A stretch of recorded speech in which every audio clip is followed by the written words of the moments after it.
quote, the abused becoming the abuser.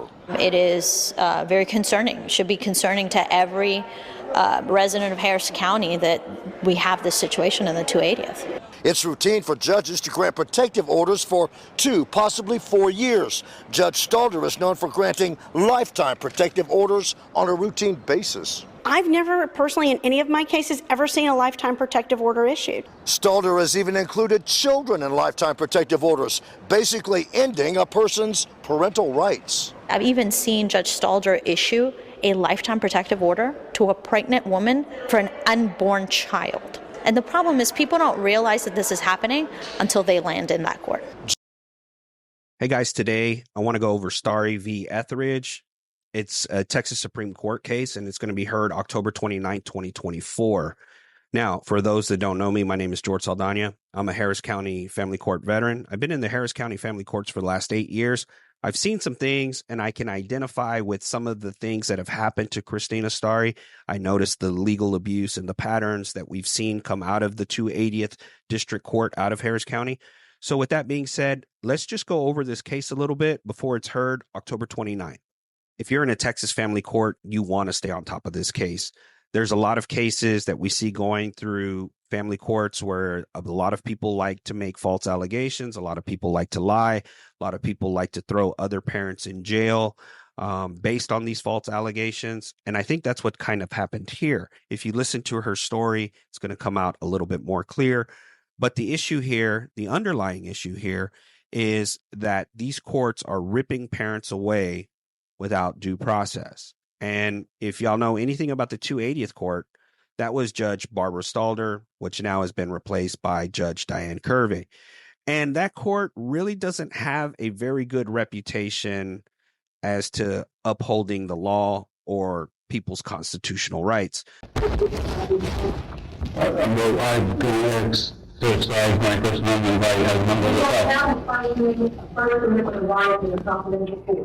So I can understand why this case is now going before the Texas Supreme Court. See, a lot of these judges, they like to wield their discretion and they like to just make parents afraid to go to court, when in fact, they should be trying to uphold the parent and child relationship, because we know how important a child needs a mom and a dad. But when judges wield their discretion and start rendering and ordering lifetime protective orders, something needs to give. So let's take a little deep dive into this case. I'm going to go over the case summary. I'm going to let you hear from Christina Stary's attorney, Holly Draper. Then I'm going to leave the end of this video to Christina Stary's public testimony at the Texas Commission on Judicial Conduct's public testimony meeting held October 2nd, 2024 in Austin at the Texas Supreme Court building. Let me start off by saying I don't really know Christina Stary. I'm interested in her case. We know people in passing. I met her once. We talked briefly. We're supposed to catch up again. I probably won't catch up with her until after this case, which we'll do a follow-up video. So first, I'd like to go over the case summary that's posted on the Texas Supreme Court's website. You can go to their website. You can look up October 29th. Set for the oral arguments, and under there you'll see Stary v. Ethridge. The case summary, this case concerns the proper burden of proof to support a permanent protective order that prohibits contact between a parent and a minor child.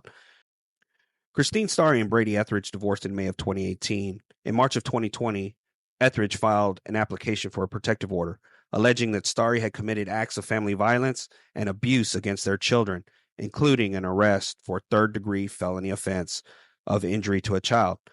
The trial court granted the protective order, prohibiting Stary from having any contact with the children, stating that the order would remain in effect in permanent duration for Stary's lifetime, subject to the children filing a motion to modify the order. Stary appealed, and the Court of Appeals affirmed. It held that the permanent protective order did not effectively terminate Stary's parental rights, and thus due process did not require application of the clear and convincing evidence standard of proof, that the evidence is legally and factual sufficient to support the order, and that the trial court's exclusion of Etheridge's history of domestic violence was not reversible error. Stary petitioned for review, arguing that due process requires a heightened standard of proof and the evidence does not rise to that level. The Supreme Court granted the petition. But getting a protective order, which can sometimes be used as a weapon in family law cases, as you all know, should not be easy to do. And it should require a certain level of proof in order to get it. You're listening to the Texas Family Law Insiders Podcast, your source for the latest news and trends in family law in the state of Texas. Now here's your host, Attorney Holly Draper. Hi, everyone. It's Holly Draper, and I wanted to hop on and do a solo episode today to talk a little bit about a case that I have where we just found out the Supreme Court of Texas is taking its full briefing. That case is Stary versus Ethridge, and I think it's a really interesting case for a variety of reasons. So the underlying facts of Stary versus Ethridge, two parents, they were divorced a couple of years before, and they had an agreed decree that made them joint managing conservators, gave them a 50-50 possession schedule, and provided support for their 3 children. In March of 2020, there were allegations of abuse by the mother against one of the children. The father very promptly filed a protective order against the mother on behalf of himself and their 3 children. The father abandoned his request for a protective order for himself at trial and only proceeded with requesting a protective order on behalf of the children. After a relatively short trial where the only evidence the only testimony on the father's side was from the father himself, who didn't witness any of the alleged abuse, the trial court granted a lifetime protective order for all 3 children for the duration of the children's lives against the mother. The First District Court of Appeals issued a majority and a dissent in December of 2022. The majority found that a lifetime protective order did not amount to a termination of parental rights and upheld the trial court's opinion. If the enjoined party does not prevail on either of those 2 motions, the order will be in effect until its expiration. In this case, the order has no expiration date, which means that it will extend for the entire life of the mother. So I wanted to read for you what I included in my reasons for review section of my petition for review, because I think it really summarizes well the crux of our argument in this case. So in case you don't know, if you are trying to get a case before the Texas Supreme Court, they do not have to take every case. They don't take every case. In fact, they take very few. And so you have to convince them that this case matters to the law of the state of Texas, not just to this one particular family. So we put a reasons for review section in our petition and set forth why this case is so important to the law in the state of Texas, which I really, truly believe is the case. So here is my reasons for review. The state of Texas takes protecting the constitutional rights of parents very seriously. Our legislature has rightfully set a high burden for the termination of parental rights under Chapter 161 of the Texas Family Code. In contested cases, we do not terminate parental rights without a lengthy trial that occurs after many months of discovery and without proof by clear and convincing evidence that termination is justified. Parents who have their children removed by Child Protective Services are typically given a year or more to complete court-ordered services and regain custody of their children. Similarly, when it comes to protecting the rights of people accused of a crime, the accused is given numerous constitutional protections to ensure he or she is not wrongfully convicted. A criminal defendant would never be convicted of a crime without the opportunity for discovery, without the protections of the Fifth Amendment, and without evidence of guilt sufficient to meet the extremely high burden of beyond a reasonable doubt. Unfortunately, the Court of Appeals opinion in this case has stripped parents of their constitutional rights, creating an easy end around for terminating parental rights when someone has been merely accused of a felony. Now, a parent's rights can be terminated for life after a short hearing with only 14 to 20 days notice, without any opportunity for discovery, and with evidence only by a preponderance of the evidence standard. As Justice Ferris rightfully found in her dissent, quote, "The infinite duration of this order prohibiting contact between a parent and her children effectively terminated mother's parental rights and deprived her of the fundamental liberty interests in the care, custody, and control of her children," end quote, without the due process required heightened standard of proof of clear and convincing evidence. No other case in Texas has addressed the issue of the constitutionality of a lifetime protective order under Section 85.025 of the Texas Family Code. But the Fifth Circuit recently addressed a legislature's ability to restrict constitutional rights with a civil protective order in the case of United States versus Rahimi, which held it unconstitutional to restrict the right to bear arms of someone against whom there is a civil protective order. Here, a civil protective order statute has been used to restrict a different constitutional right, the constitutional right to the care, custody, and control of our children. Surely protecting one's constitutional parental rights is at least as important as protecting the constitutional right to bear arms. This court must step in to protect the constitutional rights of Texas parents. When 3 justices on one panel can diverge so drastically over the issue of the constitutionality of the protective order statute as applied in this case, this court must weigh in to protect the constitutional rights of parents faced with de facto terminations through protective order lawsuits. So those are the reasons for review that I gave the Texas Supreme Court. So in our appeal, we have made several arguments as to why this protective order has to be overturned. And I'm going to go through 2 of those reasons here today, because those are really the crux of the legal arguments and really what I think are super important legal issues that need to be addressed. Our first issue was that the trial court clearly abused its discretion and violated mother's constitutional rights when it ordered a lifetime protective order for her children, constituting a de facto termination of her parental rights without due process. So, I go through a discussion about how the United States Supreme Court has really historically protected parental rights to a very high level.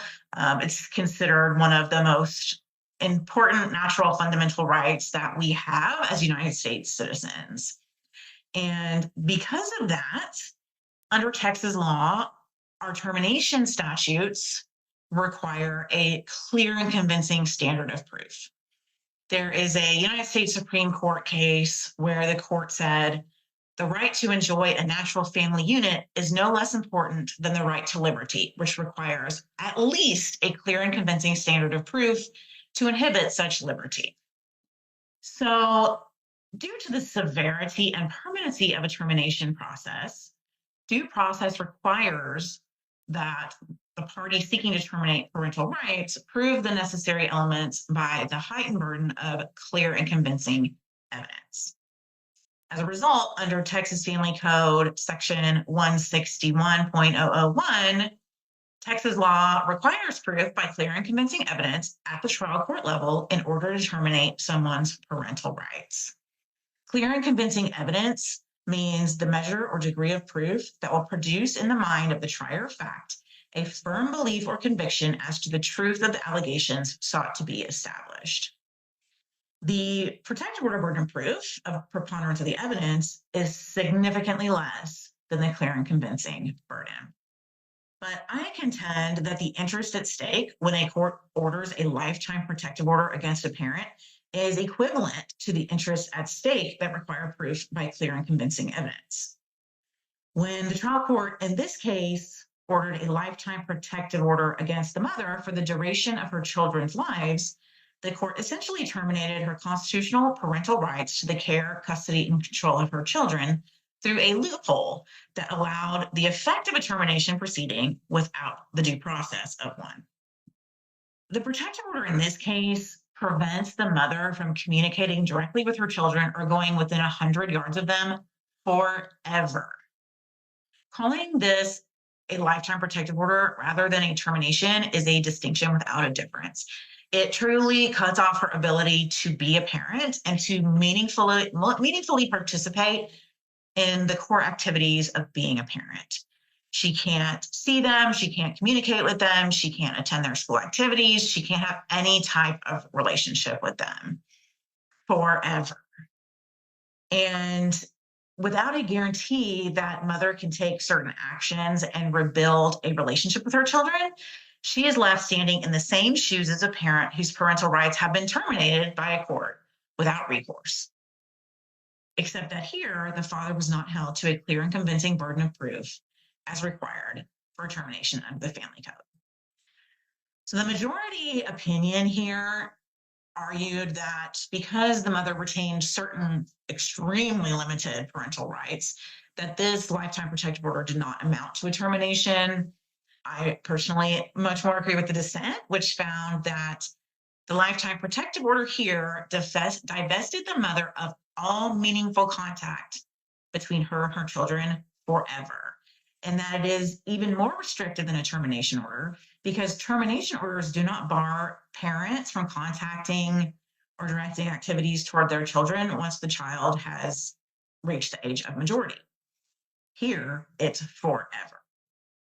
I know that's a lot to unpack, but let me tell you this. That's why I'm interested in this case, is because I'm a recipient of protective orders and restraining orders because they were weaponized in my child custody case.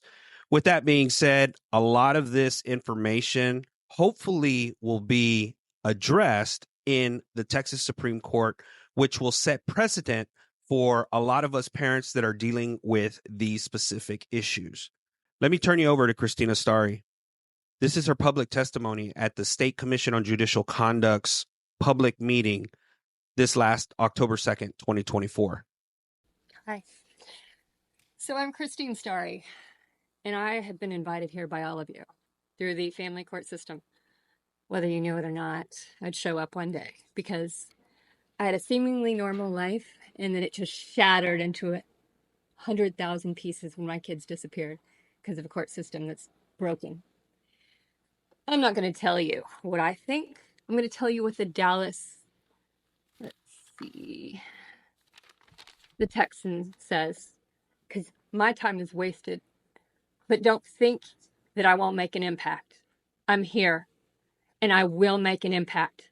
I'm a Texas Supreme Court case right now, and it's unacceptable for what happened to me and what will happen to any other person. All right, so the Texas Supreme Court is considering the review of a case of implications for parental rights in Texas. Christine Lenore Stary, that's me, who had to hide for the first 2 years and embarrassed from what happened to her, that her kids were taken away as a kindergarten teacher, ripped away to never be. I taught, was filed for petition for review for the court because she says her parental rights were effectively terminated without due process and in violation of constitutional rights.